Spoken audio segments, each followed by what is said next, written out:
রবীন্দ্রনাথ সত্যেন্দ্রনাথের প্রপৌত্র সুপ্রিয় ঠাকুর আমাকে তাঁর এক অনন্য অভিজ্ঞতার কথা শুনিয়েছেন।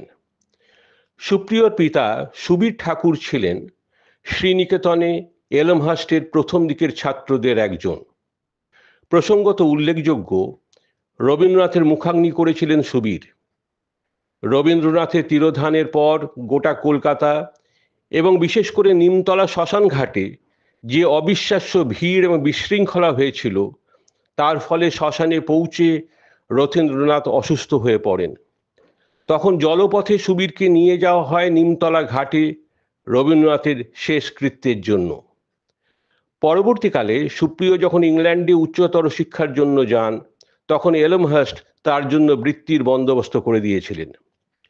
1963 সালে সুপ্রিয় এবং তার স্ত্রী শুভ্রা প্রথমবার ডেভনশায়ারে ডার্টিংটন হলে যান।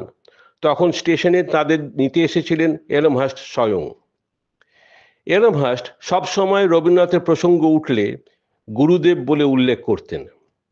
সুপ্রিয় শুভ্রাকে তিনি নিয়ে যান সবুজে মোড়া উঁচু টিলার মতো একটি নয়নাভিরাম জায়গায়, যেখানে তিনি রবীন্দ্রনাথকে নিয়ে এসেছিলেন।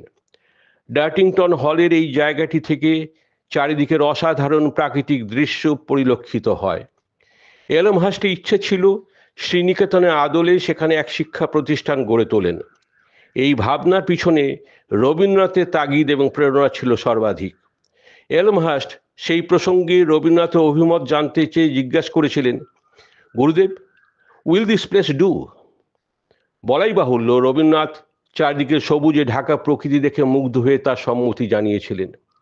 এলমহার্স্ট মূলত তাঁর স্ত্রী ডরোথির অর্থানুকূল্যে এখানে 1250 একর জায়গার উপর গড়ে তোলেন আরেক শ্রীনিকেতন, ডার্টিংটন হল।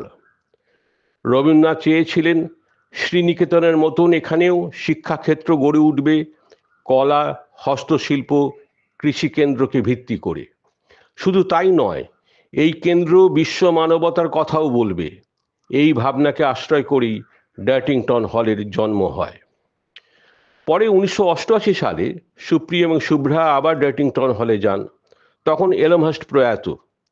তাঁদের অভ্যর্থনা করেন এলমহার্স্ট জামাতা মরিস অ্যাশ। ডার্টিংটন হল পরিদর্শনের পর মরিস তাদের নিয়ে যান নিজের বাসস্থানে। ডার্টিংটন থেকে কিছুটা দূরত্বে সেই বাড়ি। এলমহার্স্টের অতিথি হয়ে রবীন্দ্রনাথ এই বাড়িতেই কিছুদিন কাটিয়েছিলেন। বাড়িটির গঠনশৈলী দেখে সুপ্রিয় মুগ্ধ হলেন। গোটা বাড়িটি গোলাকৃতি। নিচের ঘরগুলো ব্যবহৃত হয় বিভিন্ন কাজের জন্য। দোতলায় থাকবার জন্য বিভিন্ন কক্ষ, তারও ওপরে কাচের তৈরি এক বিশাল গোলাকৃতি ঘর। মরিস তাঁদের নিয়ে গেলেন সেই ঘরে। ঘরে ঢুকেই চমক।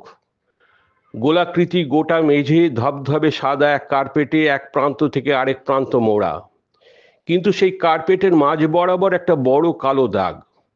সবকিছু দেখতে দেখতে সুপ্রিয় শুভ্রার কৌতূহলী নজর চলে যাচ্ছিল বারবার কার্পেটে সেই কালো অংশের দিকে। তাঁদের দৃষ্টিকে অনুসরণ করে সেদিকে তাকিয়ে একটু হেসে মরিস বললেন, আসলে কি জানেন, ওখানে বসে টেগোর ছবি আঁকছিলেন। হঠাৎই রঙের বাটিটা উল্টে কার্পেটে পড়ে যায়, তারই দাগ ওটা।